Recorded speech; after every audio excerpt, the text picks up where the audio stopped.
our protagonist meets an unfortunate, unexplained demise, presumably a truck kun special, and wakes up to a dazzling fantasy world sky.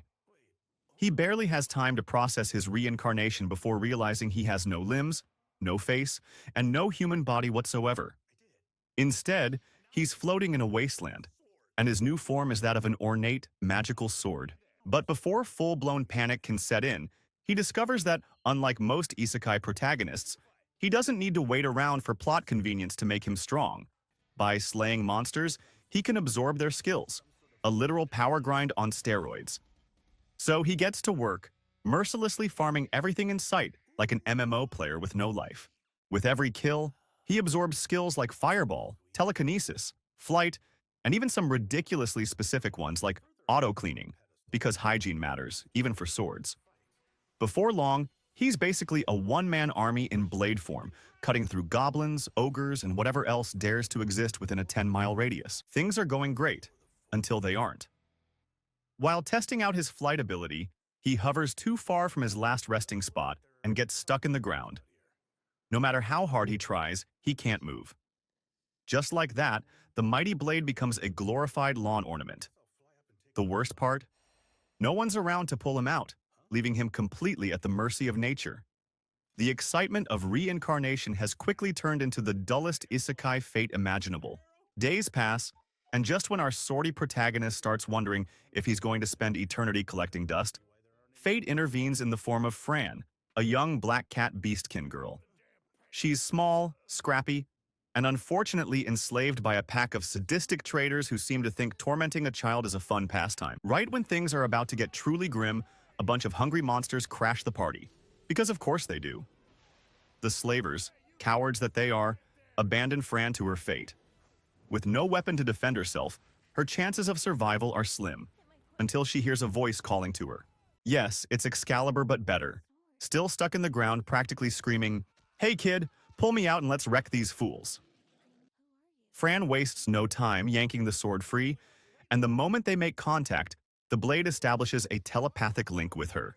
With newfound power surging through her, she instantly goes from helpless victim to absolute menace. Fran's first battle with her new sword, who she later names Shishu, meaning master, is nothing short of a highlight reel of pure carnage. Monsters that once loomed over her are now nothing more than target practice, and with Shishu's guidance, she unleashes devastating magic, acrobatic swordplay, and enough skill synergy to make RPG players weep with joy. The formerly smug slavers return, thinking they still have control over the situation. They do not. What follows is an absolute reckoning. With Shishu's precise guidance and Fran's newfound thirst for justice and EXP, she cuts down her former captors like an anime protagonist clearing low-level mobs. Now armed with an indestructible, overpowered mentor sword and her freedom, Fran sets out on a journey to become stronger, not just for herself, but for the honor of her fallen people. Meanwhile, Shishu, now wielded by a determined warrior, finally has purpose beyond stabbing random wildlife.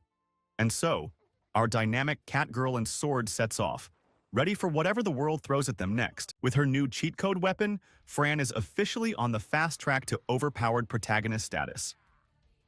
But Shishu isn't just here to make her ridiculously strong. He's coaching her, like an anime Mr. Miyagi, except instead of wax on, wax off, it's dodge or die. The duo spends some time training in the wilderness, testing out Fran's newfound agility, sword techniques, and magic. She starts off rough, overly relying on Shishu's power, but quickly improves. Fran is a natural-born warrior, and under Shishu's guidance, she's already slicing through enemies like they're low-level tutorial mobs. After leveling up in the wild, our favorite cat girl and sword combo arrives at a bustling adventurer's town. Because what's an isekai without an adventurer's guild? But there may be a problem. As soon as they step into the guild, Fran is greeted by Nell, the sweet and bubbly guild receptionist, and in order to become an adventurer, she's led to Donadrand, the proud and powerful ogre guild examiner. Donadrand takes one look at Fran, a black cat beastkin, a race known for being weak, and immediately assumes she's useless. But Fran is as unfazed as ever. She doesn't argue.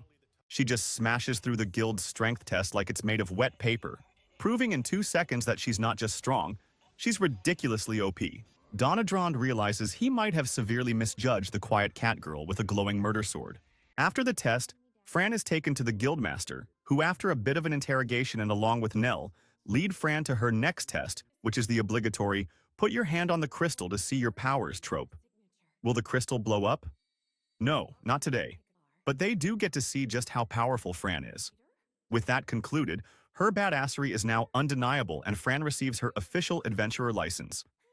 And guess what? Nell, the actual friendly guild receptionist, steps in. Unlike Donadrand, Nell is sweet, supportive, and instantly adores Fran.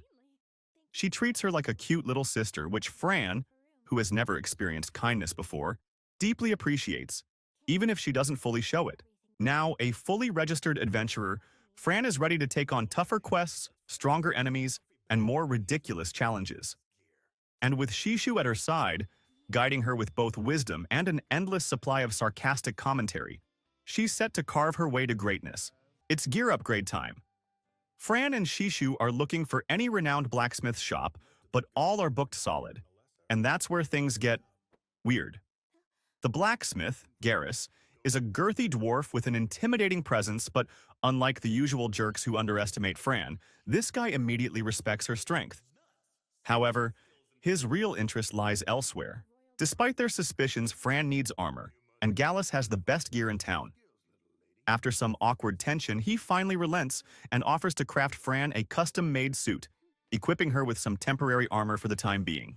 He asks her if she likes the gear, and she tells him that not only does she like it, she's subscribing as well. What a great gal. With that out of the way, Garrus focuses on his real objective, Shishu. He uses his skill, God's Sight, which allows him to see that Fran's sword is no ordinary weapon, but an intelligent weapon. Shocked, they both try to deny it, but after a quick minute, decide it's pointless to deny it. This is where Garrus informs Shishu that he's far more powerful than he thinks. Every point of mana infused into him turns into twice the damage. That's right, he's isekai powerful. God mode. On their way back to their inn, they get dragged into various stores. First, a store for clothing Fran. Cue the classic dress-up montage. And then next, a store for pots, pans, and other items needed for questing. It's been a long day, but one that can't end without Shishu fulfilling his promise to make Fran some delicious food. With a belly filled with food and a comfy bed, Fran tells her master how happy she is. It's been a long-ass time since she's had any sort of comfort. This little kitty has finally found some happiness. It's enough to make a grown sword cry. The following day, while collecting herbs for a guild quest, Fran hears the sound of battle in the distance. Eager to improve her skills, Fran heads towards the noise where she discovers 3 adventurers loosing a fight against a group of well-armed goblins. Without hesitation, Fran jumps in to save them, even healing them after she's defeated the goblins. On closer inspection, they all agree that the organization and skill of these goblins can only mean that there's a goblin king and queen behind this. And soon enough, if they aren't culled, there'll be a goblin stampede that could wipe out the entire town. While the adventurers decide to head back to town and gather a greater force, Fran decides to push on and defeat as many goblins as she can. Despite being heavily outnumbered, Fran along with Shishu fight the goblins, but it grows increasingly dangerous for Fran, and her master tries to convince her to retreat. But she isn't one to run away, and this is where Shishu realizes that Fran doesn't want borrowed power. She wants to grow powerful herself. Fran, ever the proactive adventurer, decides that waiting for goblins to attack is so last episode. She ventures forward, slicing through goblins like a hot knife through butter. And after dispatching over 100 goblins, Fran's gear looks worse for wear and she's in need of some TLC, tender loving craftsmanship. Fran visits Garrus to repair her battered gear, and upon hearing about her solo goblin slaying spree, Garrus is both impressed and concerned. She cut down over 100. Over 100 goblins? Garrus gets to work, ensuring Fran's equipment is as battle-ready as her spirit. At the guild hall, Fran reports her goblin genocide to Klimt and Donadrand. Their jaws drop faster than a goblin's head under Fran's blade. Recognizing her valor and the looming goblin threat, Klimt organizes a raid to tackle the source, the dungeon. After a hard day's goblin slaying, Fran decides it's time for a bath. Naturally, she brings Teacher along, because who doesn't bring their sentient sword to the spa? Nell, however, isn't amused by this unconventional bathing buddy system. Bring your weapon into the bath? That's very unmannerly, you know. Fran and teacher ponder the nature of dungeons and their monstrous inhabitants, and through Nell, they learn about the god of war, whose dismembered and poorly sealed body parts leak energy, spawning monsters. Talk about divine body odor. With equipment repaired and bodies refreshed, Fran joins a party led by Donadron to raid the dungeon. As they approach, goblins launch a surprise attack. Fran leaps into action, cutting down goblins with the enthusiasm of a gamer on double XP weekend. A sinister presence lurks in the deeper chambers, and the air is thick with tension and probably goblin stench. Fran, ever the eager adventurer, charges into the dungeon with teacher in hand, leaving seasoned adventurers like Donadron eating her dust. As goblins attempt to impede her progress, teacher offers some sage advice. With surgical precision, Fran dispatches the chosen goblins, collecting their crystals and leaving the leftovers for her slower companions. Deeper within the dungeon, Fran and teacher stumble upon the Goblin King and Queen, flanked by their loyal minions. Teacher suggests a strategic approach. However, teacher's long-range attack proves a tad too effective, obliterating the royal couple and their entourage in one fell swoop. Continuing their descent, they encounter a gate exuding a potent mana presence. Upon entering, they're greeted by an army of aggressive beetles. Spotting the leader, an army beetle orchestrating the swarm, Fran swiftly eliminates it, causing the remaining beetles to scatter in disarray. Venturing further, they discover another gate leading to the dungeon's deepest chamber. Sensing a formidable presence, teacher enhances Fran's abilities with various buffs. Inside, they confront a greater demon, a being capable of devastating entire nations. Surprisingly, a level 11 goblin stands beside the dungeon core, revealing himself as the dungeon master. The greater demon attacks Fran, showcasing strength unlike any foe they've faced. During the fierce battle, Fran sustains injuries, but teacher promptly heals her. Telekinesis! Greater heal! Recognizing Fran's exceptional swordsmanship, the demon uses a skill to steal her abilities, leaving her momentarily vulnerable.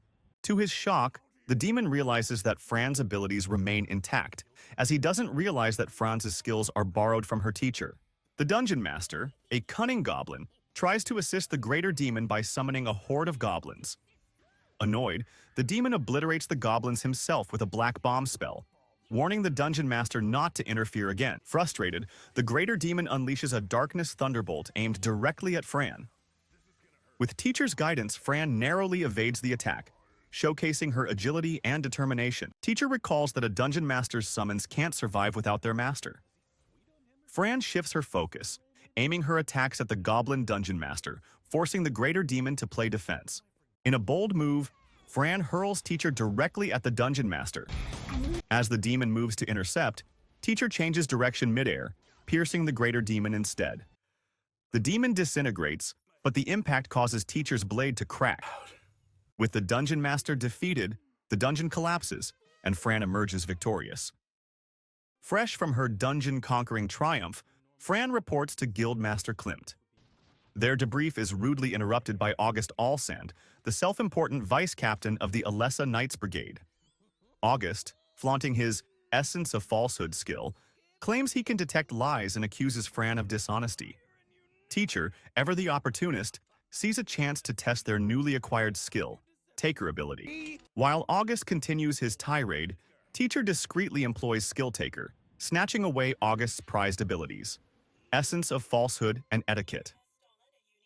Unaware of his sudden skill deficiency, August's bluster fizzles and he exits, leaving Klimt and Fran to resume their discussion. Excuse you! Impressed by Fran's feats, Klimt promotes her to D rank, a significant leap in the adventuring world. To celebrate, Fran treats her fellow adventurers, fulfilling her promise after thwarting the goblin stampede. The guild hall buzzes with camaraderie and curry. Later, Fran notices subtle changes in her demeanor, courtesy of the newly acquired etiquette skill. Meanwhile, teacher reminisces about his past life, recalling 3 beautiful women, though the details remain fuzzy. Word spreads that August's life is unraveling. Stripped of his skills, he's become a laughingstock, even facing his father's wrath. August, disheveled and desperate, confronts Fran. In his paranoia, August hires an assassin to eliminate Fran, setting the stage for future confrontations. August, still smarting from his previous humiliation, hires Guren, a notorious assassin from the Blue Cat clan, to eliminate Fran. Guren, eager to torment a black cat, confronts Fran with malevolent glee. Despite an initial surge of fear, Fran, bolstered by teacher's support, stands her ground. Guren taunts Fran with gruesome tales of his black cat victims, attempting to unnerve her. However, Fran channels her rage into determination. With a swift strike, Fran severs Guren's limbs, rendering him powerless. She delivers the final blow, vowing to end the terror inflicted by blue cats. As Fran contemplates confronting August, Guildmaster Klimt intervenes. Klimt reveals a deal with August's father. In exchange for a hefty compensation to the guild, August will be placed under permanent house arrest. Enter Amanda, an A-rank adventurer with a penchant for adopting orphans. Upon meeting Fran, she immediately declares herself Fran's new mother. Despite Fran's protests, Amanda's persistence knows no bounds. Amanda's overbearing affection leads to comical stalking, much to Fran's chagrin. Oh, wow, you again? Klimt assigns Fran a mission to investigate a spider monster nest in a recently cleared dungeon, offering high-level monster crystals as a reward. However, Amanda insists on joining the expedition. Teacher absorbs the crystals, enhancing his abilities, while Fran prepares for the journey ahead, albeit with a reluctant new companion. Fran arrives at the rendezvous point for her quest, only to be greeted by the ever-enthusiastic Amanda, who envelops her in a bear hug. The expedition leader, Cruz of the Azure Guardians, introduces himself and his team, including Rig and Izel, who will oversee the Rank E adventurers' progress. Other teams like Dragon's Roar and Eyes of the Forest also join the mission. Crad, the leader of Dragon's Roar, eyes Fran with suspicion, doubting her capabilities due to her young age. Unable to resist, Crad challenges Fran to a duel to assess her skills. The camp buzzes with anticipation as Fran and Crad face off. Despite his bravado, Crad quickly realizes he's outmatched. With a series of swift moves, Fran disarms Crad, leaving him stunned and the audience in awe. Amanda, having observed the duel, beams with pride. For a bit of fun, she challenges Fran to a duel with a bet. If Amanda wins, Fran will have to call her mother. But if Fran wins, she wants Amanda to stop following her around so much. Fran tells teacher that she'd like to fight Amanda without his help, so she can see how strong she's become against a powerful foe like Amanda. Amanda shows just how powerful she really is, and it takes all of Fran's effort to simply dodge her attacks. She decides to use a technique she hates called Split Mind, allowing her to cast 2 different spells at the same time. With her do-or-die attack, Fran reaches Amanda and unleashes a fire spell at her. But Amanda emerges unscathed due to her own secret ability called Spirit's Undying Favor, which activates automatically when she's in danger and nullifies all attacks. Amanda is truly impressed by Fran, but she realizes that Fran is hurt and rushes to her side using healing potions to cure her injuries. Fran eventually wakes up to find Amanda comforting her. She eventually reminds Fran of their bet, and although Fran tries her best to call her mother, she just can't bring herself to say it. Amanda hugs Fran, telling her that she didn't mean to tease her so much, but she pledges that she will always be Fran's ally, and she'll always be there for her. Teacher checks Amanda's words with his skill, Essence of Falsehood, and realizes that Amanda did not lie when she said that to Fran. That is why Amanda is blessed by the gods and given the title, Protector of Children. Teacher is a little bit jealous, but happy. The adventurers embark on their expedition into the Spider Nest dungeon, immediately encountering an array of booby traps and oversized insects. As they navigate the treacherous corridors, Fran and Teacher marvel at the dungeon's intricate design and the challenges it presents. While collecting valuable spider silk, Amanda seizes the opportunity to mentor Fran in combat techniques and magic. Noticing Fran's aptitude for multiple elemental magics, Amanda is both impressed and intrigued. After a taxing skirmish, Fran introduces Amanda to the culinary delight of curry, a dish unfamiliar to the seasoned adventurer. Inspired by their earlier discussions, Fran and Teacher quickly master thunder magic, adding a new spark to their repertoire. Deeper in the dungeon, the group encounters trick spiders, evolved arachnids with deadlier venom and enhanced agility. In the chaos, Fran, along with adventurers Bart and Victor, inadvertently activate a teleportation trap, separating them from the main party and, crucially, from Teacher. The teleportation trap deposits Fran and her companions directly into the lair of the formidable trickster spider, the apex predator of the dungeon. Meanwhile, Amanda, now in possession of Teacher, leads a frantic search for the missing adventurers. Fran, Bart, and Victor find themselves ensnared in the trickster spider's lair, a creature with the unsettling combination of a woman's upper body and a spider's lower half. The arachnid antagonist gleefully triggers traps, keeping our heroes on their toes. Separated from Fran, Teacher decides it's time to spill the beans to Amanda about his sentient nature. With options dwindling, Teacher attempts to summon an onyx wolf familiar to track Fran. The wolf, overwhelmed by excess mana, goes berserk, prompting Amanda's intervention. Heeding Amanda's advice, Teacher christens the wolf Jet, instantly soothing the beast and triggering an evolution into a formidable darkness wolf. With Jet leading the charge, the rescue mission kicks into high gear. Back in the lair, Fran and her companions are incapacitated by poison darts, with spiderlings closing in for a not-so-friendly nibble. Haunted by memories of her past enslavement, Fran musters her inner strength. She rises, ready to face the eight-legged menace head-on, even without her sword. Just as the situation looks dire, Jet, Teacher, and Amanda burst onto the scene. They launch a coordinated attack, forcing the trickster spider to retreat. With the immediate threat neutralized, healing ensues and introductions are made. Fran, Teacher, Amanda, Jet, and the gang find themselves face-to-face with a white owl monster, which, in the grand tradition of mysterious creatures, offers no explanation for its presence. Meanwhile, hordes of trick spiders decide it's the perfect time for a group hug with Cruz's team. Fran, riding Jet like a pro surfer, teams up with Amanda, who's multitasking by carrying Bowles and Victor. They swoop in to rescue adventurers caught in the trick spider's webs, turning the dungeon into an impromptu barbecue with their fire and wind spells. Fran, riding Jet like a pro surfer, teams up with Amanda, who's multitasking by carrying Bowles and Victor. They swoop in to rescue adventurers caught in the trick spider's webs, turning the dungeon into an impromptu barbecue with their fire and wind spells. Amanda has a nostalgic moment, recalling her time with two black cats, Kanan and Flamia, who sought evolution but met a tragic end. Determined not to let Fran share their fate, Amanda goes full beast mode on the trickster spider, obliterating it, and its precious crystal, much to Fran's chagrin.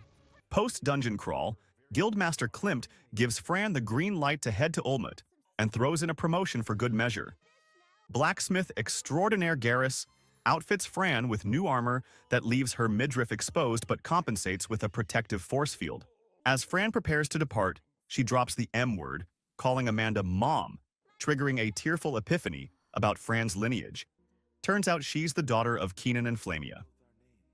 Meanwhile, back at the guild, Klimt discusses with his nephew how someone has been handing out evolutionary potions to spiders, hinting at a bigger web of intrigue. With farewells said and gear upgraded, Fran and Teacher embark on their next adventure, soaring through the skies. Kinds of dangers are waiting for us out there. As long as I have you and Jet, I'll be okay, Teacher. Damn straight.